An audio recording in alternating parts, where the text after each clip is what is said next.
وأحسن منك لم تر قط عيني وأجمل منك لم تلد النساء خلقت مبرأ من كل عيب كأنك قد خلقت كما تشاء على محمد سيدنا محمد ബഹുമാനമുള്ള സഹോദരന്മാർ, വളരെ കുറഞ്ഞ സമയം ഹബീബായ അഷ്റഫുൽ ഖൽഖ് റസൂലുള്ളാഹി സ്വല്ലല്ലാഹു അലൈഹി വസല്ലം തങ്ങളുടെ ജനനം കൊണ്ട് അനുഗ്രഹീതമായ മുബാറക്കായ റബീഉൽ അവൽ മാസത്തിലാണ് നമ്മളുള്ളത്. ലോകമെമ്പാടും ആ ഹബീബായ നബി തങ്ങളുടെ ജനനത്തിൽ സന്തോഷിച്ചുകൊണ്ട് സന്തോഷ പ്രകടനങ്ങളായിക്കൊണ്ട് പലതരത്തിലുള്ള കാര്യങ്ങൾ ലോകത്ത് നടത്തിക്കൊണ്ടിരിക്കുകയാണ്. മൗലിദ് പാരായണങ്ങളും പ്രകീർത്തനങ്ങളും ജീവകാരുണ്യ പ്രവർത്തനങ്ങളും അങ്ങനെ തുടങ്ങി നല്ല നല്ല പല കാര്യങ്ങളും ലോകത്തിന്റെ എല്ലാ ഭാഗങ്ങളിലും സന്തോഷം രേഖപ്പെടുത്തിക്കൊണ്ട് നടന്നുകൊണ്ടിരിക്കുകയാണ്. സയ്യിദുനാ റസൂലുള്ളാഹി സ്വല്ലല്ലാഹു അലൈഹി വസല്ലം തങ്ങൾ ലോകത്തിനാകമാനം കാലാവസാനം വരെയുള്ള എല്ലാവർക്കും മാതൃകാ യോഗ്യരായിട്ടാണ് ഇവിടെ വന്ന് ഉത്തരവാദിത്വം നിർവഹിച്ച് മടങ്ങിപ്പോയത്. അല്ലാഹുവിന്റെ ഹബീബിന്റെ ചരിത്രം, അവിടുത്തെ വ്യക്തിത്വം, അവിടുന്ന് പ്രബോധനം ചെയ്ത കാലഘട്ടം, ഇങ്ങനെ തുടങ്ങി അതുമായി ബന്ധപ്പെട്ട എല്ലാ ചരിത്രങ്ങളും ഒരല്പമെങ്കിലും ഇത്തരം സാഹചര്യങ്ങളിലെങ്കിലും നാം കൂടുതലായി മനസ്സിലാക്കാനും പഠിക്കാനും ഒക്കെ ശ്രമിക്കേണ്ടതുണ്ട്. അവസരോചിതമായ അറിവാണ് അറിവുകളുടെ കൂട്ടത്തിൽ ഏറ്റവും പ്രധാനപ്പെട്ട അറിവ് എന്ന് നമുക്കൊക്കെ അറിയാം. അതുകൊണ്ട് ഓരോരോ സാഹചര്യങ്ങൾ വരുമ്പോൾ ആ സാഹചര്യത്തിൽ അതുമായി ബന്ധപ്പെട്ട അറിവ് നേടുക എന്നതിന്റെ ഭാഗമായി റസൂലുള്ളാഹി സ്വല്ലല്ലാഹു അലൈഹി വസല്ലം തങ്ങളുടെ മാസമായ റബീഉൽ അവൽ മാസത്തിൽ അവിടത്തെ പറ്റി കൂടുതൽ അറിയാനും പഠിക്കാനും അവിടത്തിന് കൊണ്ടുവന്ന ഈ മഹത്തായ ദീനുൽ ഇസ്ലാമിനെ പറ്റി കൂടുതൽ അറിയാനും ഒക്കെ നാം സമയം കണ്ടെത്തേണ്ടതുണ്ട്. റസൂലുള്ളാഹി തങ്ങൾ കൊണ്ടുവന്ന തത്വസംഹിത പരിശുദ്ധമായ ദീനുൽ ഇസ്ലാം, ഈ ദീനുൽ ഇസ്ലാം സമൂഹം നേരിടുന്ന എല്ലാ പ്രശ്നങ്ങളിലേക്കും വിരൽ ചൂണ്ടുകയും എല്ലാ പ്രശ്നങ്ങളുടെയും പരിഹാരങ്ങൾ നിർദ്ദേശിക്കുകയും ചെയ്തിട്ടാണ് ഇതിവിടെ പൂർത്തീകരിച്ചതായി റസൂലുള്ളാഹി സ്വല്ലല്ലാഹു അലൈഹി വസല്ലം തങ്ങൾ വിളംബരം നടത്തിയത്. സമൂഹത്തിന്റെ ഏത് മേഖലയിൽ പ്രവർത്തിക്കുന്നവരാണെങ്കിലും അവർക്കൊക്കെയും അല്ലാഹുവിന്റെ ഹബീബിൽ ഉദാത്തമായ മാതൃകയുണ്ട്. സാധാരണക്കാരന്റെ മാതൃകയുള്ളതുപോലെ പണക്കാരന്റെ മാതൃകയുണ്ട്. തൊഴിലാളിക്ക് മാതൃകയുള്ളതുപോലെ മുതലാളിക്ക് മാതൃകയുണ്ട്. അധ്യാപകന്റെ മാതൃകയുണ്ട്. നേതൃസ്ഥാനങ്ങളിൽ നിൽക്കുന്നവർക്കൊക്കെയും മാതൃകയുണ്ട്. പിതാവിന് മാതൃകയുണ്ട്. മുതിർന്നവർക്ക് മാതൃകയുണ്ട്. കുട്ടികളോട് എങ്ങനെ വർത്തിക്കണം, സമൂഹത്തിലെ ഓരോരുത്തരോടും എങ്ങനെ പെരുമാറണം, കുടുംബിനികളോട് എങ്ങനെ സമീപിക്കണം, ഇങ്ങനെ തുടങ്ങി എല്ലാ വക വിഷയങ്ങളും അവിടുത്തെ ചരിത്രത്തിൽ നമുക്ക് കാണാം. ഒന്നും നമുക്ക് കാണാതിരിക്കാൻ സാധ്യമല്ല. നാം ഏത് തിരയുന്നു അതൊക്കെയും അവിടുത്തെ ചരിത്രത്തിൽ നിന്ന് നമുക്ക് അതിന്റെ എല്ലാം നിർദ്ദേശങ്ങളും പരിഹാരങ്ങളും ഒക്കെ നമുക്ക് കണ്ടെത്താൻ സാധ്യമാകും. ഇത്രക്ക് സുന്ദരമായ ഒരു ജീവിതം ഇവിടെ കാഴ്ചവെച്ചുകൊണ്ട് സന്ദേശങ്ങൾ സമ്മാനിച്ചുകൊണ്ട് കടന്നുപോകാൻ ഇവിടെ ഒരാൾക്കും സാധ്യമായിട്ടില്ല. സമൂഹം ഇന്ന് നേരിടുന്ന ഏത് പ്രശ്നം നമ്മൾ എടുത്തു നോക്കുകയാണെങ്കിലും അങ്ങനെ തന്നെ. പ്രത്യേകിച്ച് വർത്തമാന കാലത്ത് നാമൊക്കെ ചർച്ച ചെയ്തുകൊണ്ടിരിക്കുന്നതും കേട്ടുകൊണ്ടിരിക്കുന്നതുമായ വിഷയമാണ് സ്ത്രീ സുരക്ഷ എന്ന് പറയുന്നത്. നമുക്കറിയാം, ഇന്ന് വലിയ ഒരു കമ്മീഷന്റെ റിപ്പോർട്ടിന്റെ അടിസ്ഥാനത്തിൽ വലിയ കോലാഹലങ്ങൾ മീഡിയകളിലൊക്കെ നിറഞ്ഞു നിൽക്കുന്ന, എല്ലാവരും ചർച്ച ചെയ്ത, ജനങ്ങളൊക്കെ പലരും തലതാഴ്ത്തിക്കൊണ്ട് നിൽക്കുന്ന ഒരു അവസ്ഥാവിശേഷത്തിലാണ് നമ്മൾ ഉള്ളത്. എന്നാൽ സ്ത്രീ സുരക്ഷയുടെ കാര്യമാണെങ്കിലും ഹബീബായ അഷ്റഫുൽ ഖൽഖ് സ്വല്ലല്ലാഹു അലൈഹി വസല്ലം തങ്ങൾ പരിപൂർണമായി മാതൃകയും പ്രശ്നങ്ങൾക്കുള്ള പരിഹാരങ്ങളും ഒക്കെ ഇവിടെ കാണിച്ചു തന്നുകൊണ്ടാണ് ഇവിടെ പറഞ്ഞു പോയിട്ടുള്ളത്. റസൂലുള്ളാഹി തങ്ങൾ ഈ ലോകത്തേക്ക് കടന്നു വന്ന കാലഘട്ടം സ്ത്രീ ഒരു മനുഷ്യനായി പോലും കാണാൻ പറ്റാത്ത കാലമായിരുന്നു. 6-ാം നൂറ്റാണ്ടിനെ പറ്റി നമുക്കറിയാം. സ്ത്രീ മനുഷ്യൻ തന്നെ അല്ല എന്ന് വരെ ചിന്തിക്കുന്ന ആളുകൾ. ഒരു സ്ത്രീയായിട്ടാണ് പിറന്നത് എന്നറിഞ്ഞാൽ മാനം നഷ്ടപ്പെട്ടു എന്ന് ചിന്തിച്ച് തനിക്ക് ജനങ്ങളുടെ അഭിമാനമില്ല എന്ന് മനസ്സിലാക്കിയിട്ട് ജീവനോടുകൂടി ആ പെൺകുഞ്ഞിനെ കുഴിച്ചുമൂടുന്ന കാലഘട്ടമായിരുന്നു നമുക്കറിയാം. അതുകൊണ്ട് പ്രിയമുള്ളവരെ, സഹോദരങ്ങളെ, നാം ആലോചിക്കണം. വിശദമായി പറയാൻ സമയമില്ല. ആ നിലക്കുണ്ടായിരുന്ന സ്ത്രീ സമൂഹത്തെ, അവരും സമൂഹത്തിന്റെ അർദ്ധഭാഗമാണ്. സ്ത്രീ സമൂഹത്തിന്റെ അർദ്ധഭാഗമാണ്. അവരും ഇവിടെ ജീവിക്കേണ്ടവരാണ്. മാതൃത്വത്തിന്റെയും സ്ത്രീത്വത്തിന്റെയും ഒക്കെ പ്രത്യേകതകളും മാനങ്ങളും ബഹുമാനങ്ങളും ഒക്കെ സമൂഹത്തിന് പഠിപ്പിച്ചു കൊടുത്തുകൊണ്ട്, അവർക്ക് വേണ്ടിയുള്ള നിയമനിർമ്മാണങ്ങൾ, തത്വസംഹിതകൾ ഒക്കെ പറഞ്ഞു കൊടുത്തുകൊണ്ട് റസൂലുള്ളാഹി സ്വല്ലല്ലാഹു അലൈഹി വസല്ലം തങ്ങൾ സ്ത്രീയുടെ അന്തസ്സ് കാത്തു സൂക്ഷിക്കുകയാണ്. സ്ത്രീക്ക് സുരക്ഷ ഉറപ്പാക്കുകയാണ്. ഇസ്ലാമിനെ പോലെ സ്ത്രീക്ക് സുരക്ഷ ഉറപ്പാക്കിയ വേറൊരു പ്രത്യയശാസ്ത്രവും ലോകത്തില്ല. സ്ത്രീക്ക് അന്തസ്സ് വകവെച്ചു കൊടുത്ത ഇസ്ലാമിനെ പോലെയുള്ള വേറൊരു മതം ലോകത്തില്ല. സ്ത്രീയുടെ ചാരിത്രത്തിന് പ്രാധാന്യം നൽകുന്ന വേറൊരു കമ്മീഷനും ലോകത്തില്ല എന്ന് നമുക്ക് കണ്ടെത്താൻ സാധ്യമാണ്. പരിശുദ്ധമായ ഇസ്ലാം അത്രത്തോളം സ്ത്രീയുടെ ചാരിത്രത്തിന്റെ കാര്യത്തിൽ ശ്രദ്ധ പുലർത്തിയിട്ടുണ്ട്. സ്ത്രീയുടെ ചാരിത്രം ഹനിക്കപ്പെടാൻ പാടില്ല. സ്ത്രീ വളരെ സുരക്ഷിതരായി നിൽക്കേണ്ടവരാണ് എന്നതുകൊണ്ട് തന്നെ സ്ത്രീയുടെ വളർച്ചയുടെ ഓരോ ഘട്ടവും ഒരു പുരുഷന്റെ ചുമതലയിലാക്കിക്കൊണ്ടാണ് പരിശുദ്ധമായ ഇസ്ലാം ഇവിടെ നമുക്ക് സമർപ്പിച്ചു തന്നിട്ടുള്ളത്. കൊച്ചു കുഞ്ഞായിരിക്കുമ്പോൾ പിതാവിന്റെ സംരക്ഷണത്തിലാണ് ആ സ്ത്രീ വളരുന്നത്. ആ കുഞ്ഞിങ്ങനെ വളർന്ന് വളർന്ന് വളർന്ന് അവരെ പിന്നെ ഒരു പുരുഷന് പിടിച്ചേൽപ്പിച്ചു കൊടുക്കുമ്പോ, വിവാഹം ചെയ്തു കൊടുക്കുമ്പോ പിന്നെ ആ പുരുഷന്റെ ചുമതലയിലായി മാറിക്കഴിഞ്ഞു. പിന്നീട് ഭാര്യയായിക്കൊണ്ട് മറ്റൊരു പുരുഷന്റെ കീഴിൽ എല്ലാ സംരക്ഷണവും അവൻ ഏറ്റെടുത്തുകൊണ്ട് പരിപൂർണമായ സുരക്ഷയോടുകൂടി അവൻ എല്ലാ നിലക്കും ആദരവും ബഹുമാനങ്ങളും സുരക്ഷയും വേണ്ടതൊക്കെയും അവൻ നൽകിക്കൊണ്ട് അവന്റെ സുരക്ഷയിലായിക്കൊണ്ട് ആ സ്ത്രീയെ വളർത്തുകയാണ്. ആ സ്ത്രീയെ വളർത്താനുള്ള എല്ലാം ഇസ്ലാം പഠിപ്പിച്ചു തന്നു. പിന്നീട് ആ സ്ത്രീ പിന്നീട് ഒരു മാതാവായി മാറി.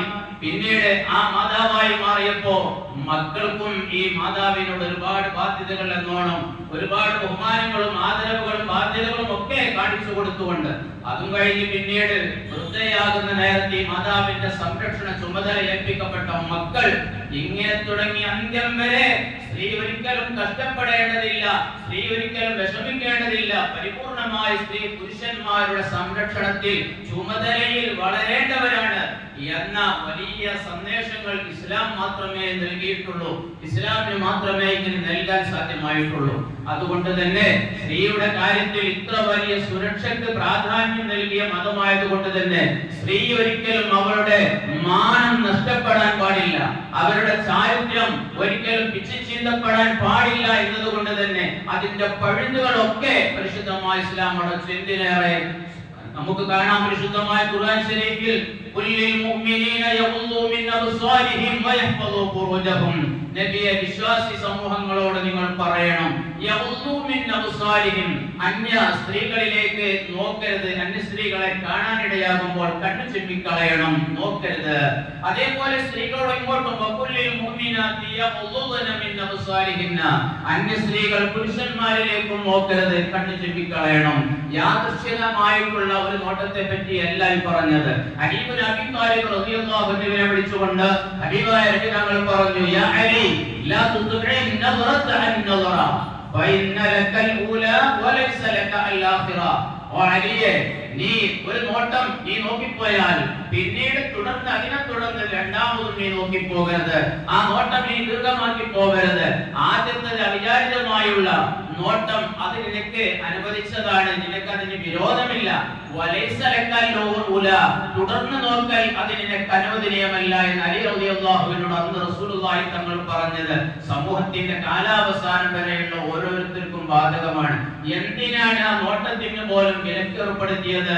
ആദ്യത്തെ നോട്ടം അവിചാരിതമായുള്ള നോട്ടം അത് സ്വാഭാവികമായി സംഭവിച്ചു പോകുന്നതാണ്. പിന്നീടുള്ള നോട്ടം ചീത്ത ലക്ഷ്യത്തോടു കൂടിയായിരിക്കും, ചീത്ത ചിന്തയോടു കൂടിയായിരിക്കും. ആ തരത്തിലുള്ള ചിന്ത പോലും ഒരു അന്യ സ്ത്രീയുടെ മുഖത്തേക്ക് നോക്കിക്കൊണ്ട് ഉണ്ടാവാൻ പാടില്ല.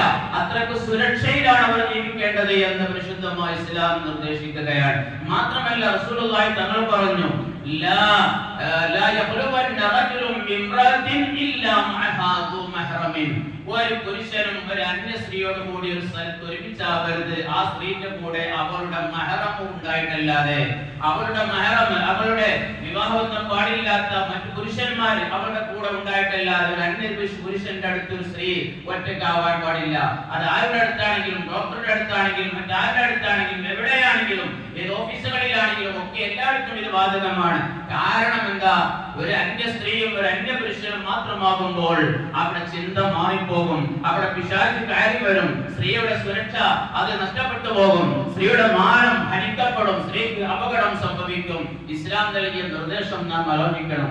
എന്തിനേറെ റസൂലുള്ളാഹി തങ്ങൾ വീണ്ടും പറഞ്ഞു, വലാ തുസാഫിറുൽ മർഅതു ഇല്ലാ വമഅഹാ ദു മഹ്റം, ഒരു മഹ്റം കൂടെ ഇല്ലാതെ ഒരു സ്ത്രീ ഒറ്റയ്ക്ക് യാത്ര ചെയ്യാൻ പാടില്ല, ഒറ്റയ്ക്ക് യാത്ര പോകരുത്. സ്ത്രീയുടെ സുരക്ഷയാണ് ഇസ്ലാം പ്രാധാന്യം നൽകിയത്. ഇത് പറഞ്ഞപ്പോ ഹബീബായ നബി തങ്ങളോട് ഒരു സ്വഹാബി പറയുകയാണ്, യാ റസൂലല്ലാഹ് ഇന്ന ഇംറാത്തി ഖറജത് ഹജ്ജ, നബിയെ എന്റെ ഭാര്യ ഹജ്ജിനെ ഉദ്ദേശിച്ച് പുറപ്പെട്ടു പോയിട്ടുണ്ട് നബിയെ. വൈന്നി ഉക്തുബിതു ഫീ ഗസ്വതി കദാ വകദാ, ഇന്ന യുദ്ധത്തിന് പോകാൻ എന്റെ പേര് ചേർക്കപ്പെട്ടിട്ടുണ്ട്, ഭാര്യ ഹജ്ജിന് പുറപ്പെട്ടിട്ടുണ്ട് എന്ന് പറഞ്ഞപ്പോൾ സയ്യിദുനാ റസൂലുള്ളാഹി സ്വല്ലല്ലാഹു അലൈഹി വസല്ലം തങ്ങൾ പറഞ്ഞത്, നീ യുദ്ധത്തിന് പോയിക്കോ, ഭാര്യ ഹജ്ജ് കഴിഞ്ഞ് വരട്ടെ എന്നല്ല, മറിച്ച് റസൂലുള്ളാഹി തങ്ങൾ പറഞ്ഞത്, ഇദ്ഹബ് ഫഹജ്ജ മഅഹ, നീ പോ, അവളുടെ കൂടെ നീ പോയി ഹജ്ജ് ചെയ്യേ എന്നാണ് സയ്യിദുനാ റസൂലുള്ളാഹി സ്വല്ലല്ലാഹു അലൈഹി വസല്ലം തങ്ങൾ പറഞ്ഞത്. ഇവിടെ നമ്മൾ മനസ്സിലാക്കേണ്ട, നമ്മളൊക്കെ ചിന്തിക്കേണ്ട ഒരു വിഷയമുണ്ട്. സ്ത്രീകളൊക്കെ ഉംറ പാക്കേജിനുമായിട്ട്, ഉംറ ടൂറുമൊക്കെ ആയിട്ട് സ്ത്രീകൾ ഇങ്ങനെ പോകും, ഉംറക്ക് ഇങ്ങനെ പോകും ഇടക്കിടക്ക്. ഈ ഉംറക്ക് പോകുന്നതിനൊക്കെ വിധിയിലൊക്കെ നമ്മൾ ചിന്തിക്കേണ്ട ഒരുപാട് വിഷയങ്ങളുണ്ട്. വാജിബായ ഹജ്ജിനും വാജിബായ ഉംറക്കും സ്ത്രീ പോകുമ്പോ അവളുടെ കൂടെ മെഹറമായ പുരുഷൻ വേണം. ഇനി അവൾക്കൊരു മെഹറം ഇല്ലെങ്കിൽ ഫിഖാത്തായ വിശ്വസ്തകളായ സ്ത്രീകളോട് കൂടെയായിരിക്കണം അവൾ ഹജ്ജിന്, വാജിബായ ഹജ്ജിനും ഉംറക്കും പോകേണ്ടത്. ഈ വാജിബിന്റെ കാര്യമാണ്. വാജിബായ ഹജ്ജ് കഴിഞ്ഞു, വാജിബായ ഉംറ കഴിഞ്ഞു, പിന്നീട് അടുത്ത കൊല്ലം പോകാൻ തോന്നാണ്, ക്യാഷ് കയ്യിലുണ്ട്, അല്ലെങ്കിൽ ഏതോ ഒരു ക്യാഷ് കിട്ടി, അല്ലെങ്കിൽ ആരോ സ്പോൺസർ ചെയ്തു, ആ ഉംറക്ക് നീ പോകുന്നുണ്ടോ, ഞാൻ പോകണ്ട പോലെന്ന് പറഞ്ഞപ്പോ അതാ ആ പെണ്ണ് ഒരുങ്ങി പോകാൻ. പെണ്ണ് പോകാൻ പാടില്ല. ആ പെണ്ണിന് പോകാം, അവളുടെ ഭർത്താവിന്റെ കൂടെ പോവാം, അവളുടെ സഹോദരന്റെ കൂടെ പോവാം, പിതാവിന്റെ കൂടെ പോവാം, മെഹറമിന്റെ കൂടെ പോവാം. അല്ലാതെ സുന്നത്തായ ഒരു ഉംറക്ക്, സുന്നത്തായ ഒരു ഹജ്ജിന് സ്ത്രീ പിന്നീട് പോവാൻ പാടില്ല. അത് കഅബ ശരീഫിന്റെ അടുത്ത് മക്ക പരിസരത്ത്, മക്കയിലോ പരിസരത്തോ ആണ് ഉള്ളതെങ്കിൽ പോലും പിന്നീട് ഒരു സുന്നത്തായ ഉംറ ചെയ്യാൻ വേണ്ടി തന്നീഫിലേക്കോ മറ്റോ മീഖാത്തുകളിലേക്കോ പോയി വരാൻ പോലും അവിടെ വരെ പാടില്ല എന്ന് തൊഴിൽ മുഴയിൽ നമുക്ക് വായിക്കാൻ സാധ്യമാണ്. അവസരോചിതമായി ഞാൻ ഓർമ്മപ്പെടുത്തി എന്ന് മാത്രം. അതുകൊണ്ട് എന്തിനാണ് ഇങ്ങനെ കർശനമായ നിയമം വെച്ചത്? സ്ത്രീയുടെ സുരക്ഷയാണ്. അതാ ഞാൻ പറഞ്ഞു വരുന്നത്. സ്ത്രീയുടെ സുരക്ഷയുടെ പേരിലാണ് മഹാനായ അലി റളിയല്ലാഹു അൻഹു തന്റെ പ്രിയപ്പെട്ട ഭാര്യയായ ഹബീബുനാ റസൂലുള്ളാഹി സ്വല്ലല്ലാഹു അലൈഹി വസല്ലം തങ്ങളുടെ പൊന്നോമന പുത്രിയായ ഫാത്തിമ റളിയല്ലാഹു അൻഹയോട് ചോദിച്ചു, മാ ഖൈറുൽ ലിൽ മർആ, ഫാത്തിമ സ്ത്രീക്ക് ഖൈറായത് എന്താണ്? സ്ത്രീയുടെ നന്മക്ക് ആവശ്യമായത് എന്താണ്? സ്ത്രീക്ക് ഏറ്റവും ഗുണകരമായത് എന്താണ്? സ്ത്രീ അപകടത്തിൽപ്പെടാതെ, മാനം ഹനിക്കപ്പെടാതെ സുരക്ഷയായി അവൾ ജീവിക്കാൻ അവൾക്ക് ഖൈറായത് എന്താണെന്ന് ചോദിച്ചപ്പോ ഒറ്റ വാക്കിലെ മറുപടി ഫാത്തിമ റളിയല്ലാഹു അൻഹ, കാരണം അല്ലാഹുവിന്റെ ഹബീബിന്റെ മോളാണല്ലോ, ഫാത്തിമ റളിയല്ലാഹു അൻഹ പറഞ്ഞു, അല്ലാ തറാഹ റിജാൽ വലാ യറൗഹാ, ആ സ്ത്രീ ഒരു അന്യപുരുഷന്മാരെ നോക്കാതിരിക്കലും കാണാതിരിക്കലും, ആ അന്യപുരുഷന്മാർ അവളെ ഇങ്ങോട്ട് കാണാതിരിക്കലുമാണ് എന്ന് ഫാത്തിമ റളിയല്ലാഹു അൻഹ പറയുകയാണ്.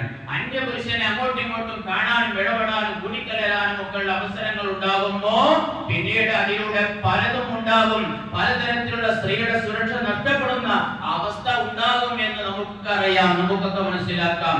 ഇന്ന് നേരത്തെ ഞാൻ സൂചിപ്പിച്ചതുപോലെ ചലച്ചിത്ര രംഗത്തെ ആ വിഭാഗത്തിലെ അങ്ങേയറ്റത്തെ പോരിളക്കം സൃഷ്ടിച്ച ഒരു കമ്മീഷന്റെ റിപ്പോർട്ടിന്റെ അടിസ്ഥാനത്തിൽ എന്തെല്ലാം കോലാഹലങ്ങളായിട്ട് നടന്നുകൊണ്ടിരിക്കുന്നത്, അതും അതിലപ്പുറമൊക്കെ നിയമം ലംഘിക്കുമ്പോൾ സ്ത്രീ നിൽക്കേണ്ട റൂട്ടിൽ നിൽക്കാതെ, സ്ത്രീക്ക് നിർദ്ദേശിക്കപ്പെട്ട രൂപത്തിലാവാതെ മുന്നോട്ട് പോയാൽ എല്ലാം ഉണ്ടാകും എന്നത് സ്വാഭാവികമാണ്.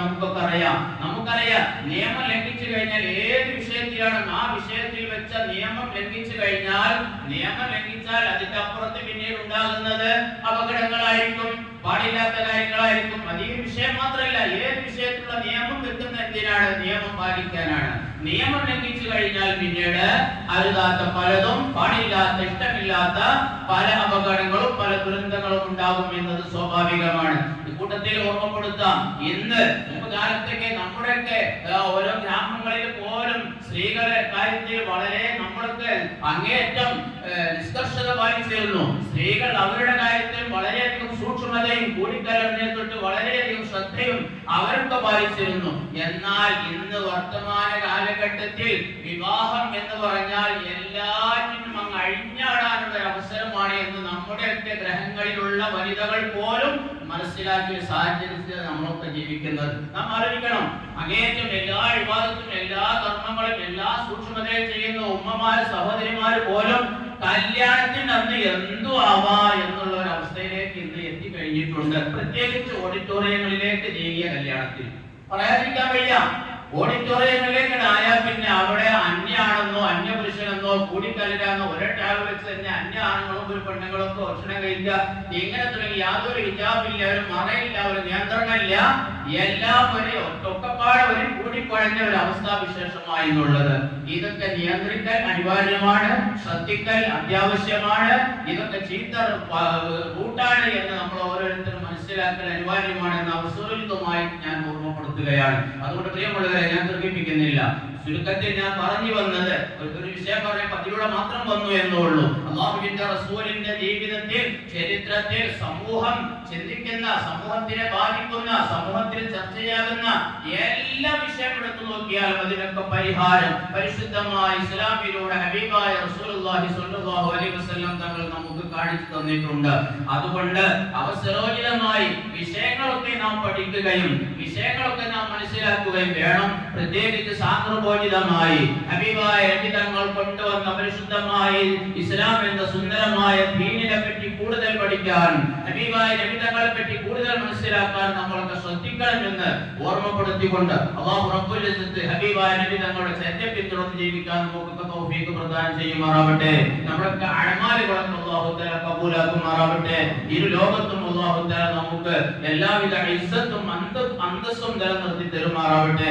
എല്ലാവിധ അപകടങ്ങളെ തൊട്ടും ദുരന്തങ്ങളെ തൊട്ടും മാറാവ്യാധി രോഗങ്ങളെ തൊട്ടും അല്ലാഹു തആല നമ്മെ നമ്മളുമായി ബന്ധപ്പെട്ട എല്ലാവരെയും കാത്തുരക്ഷിക്കുമാറാവട്ടെ. അല്ലാഹു അവന്റെ ത്വഅത്തിലായ ആഫിയത്തുള്ള ദീർഘായുസ്സ് നമുക്കൊക്കെ പ്രദാനം ചെയ്യട്ടെ. ഒരുപാട് രോഗികളായ ആളുകൾ പലപ്പോഴായി ദുആ ചെയ്യാൻ പറഞ്ഞവരുണ്ട്. അല്ലാഹു ഈ സമയത്തിന്റെ ബഹുമാനം കൊണ്ട്, ഈ മാസത്തിന്റെ ബഹുമാനം കൊണ്ട് അല്ലാഹു എല്ലാവർക്കും നീ ശിഫ നൽകണേ അല്ലാഹ്, നീ ശിഫ നൽകണേ അല്ലാഹ്, നീ ശിഫ നൽകണേ അല്ലാഹ്. അല്ലാഹുവേ, ഞങ്ങളൊക്കെ മരിച്ചുപോയ എല്ലാവരെയും സ്വർഗ്ഗത്തിൽ ഹബീബായ നബി തങ്ങളുടെ കൂടെ നീ ഒരുമിപ്പിക്കണേ അല്ലാഹ്.